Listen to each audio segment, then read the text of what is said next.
Ang mga nangungunang general ng mga militaryong Pilipinas at Estados Unidos ay nagkaroon ng pag-uusap tungkol sa mga aktibidad sa modernisasyon ng militar at pagtaas ng saklaw at kapasidad ng magkasanib na pagsasanay sa kanilang unang bilateral phone call.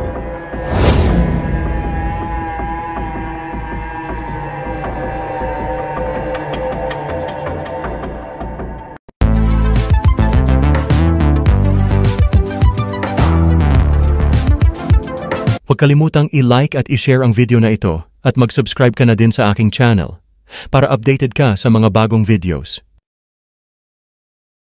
Ang US Chairman of the Joint Chiefs of Staff General C.Q. Brown Jr. ay nakipag-usap sa Armed Forces of the Philippines General Romeo Brawner Jr. noong February 10 sa pamamagitan ng telepono. Napag-usapan din ng dalawa ang tungkol sa Enhanced Defense Cooperation Agreement, EDCA-SITE, o mga pasilidad ng militar ng Pilipinas kung saan maaaring ilagay ng US ang mga asset at tauhan nito. Binigyang diin din ni Brown ang kahalagahan ng domain awareness sa Philippine Exclusive Economic Zone. Ayon kay US Joint Staff Spokesperson Navy Captain Gerald Dorsey, ang US ay patuloy na malapit na kasosyo sa Pilipinas at nananatiling nakatuon sa pagpapanatili ng isang malakas na alyansa na itinatag sa ibinahaging madiskarteng interes at mga demokratikong pamamaraan.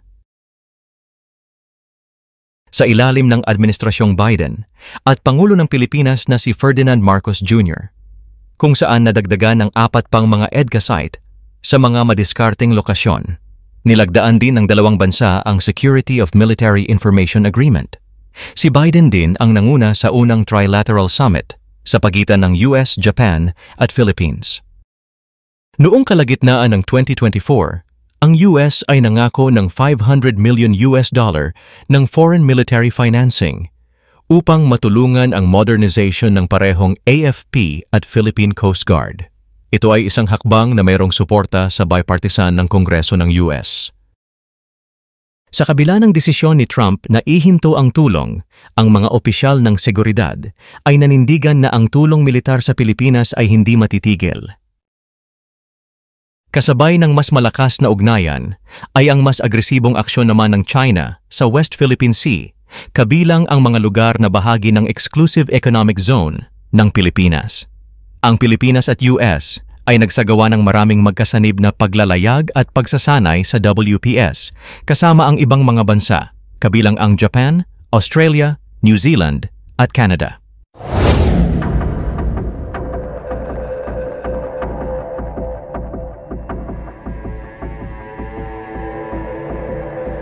Ano ang masasabi nyo tungkol dito mga kamix? I-comment nyo na yan.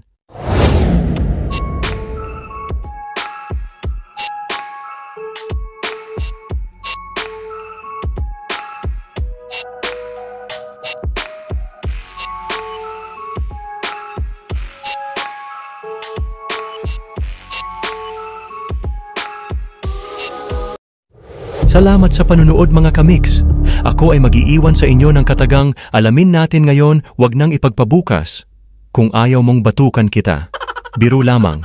Ingat mga kamix, sa susunod na video na ulit.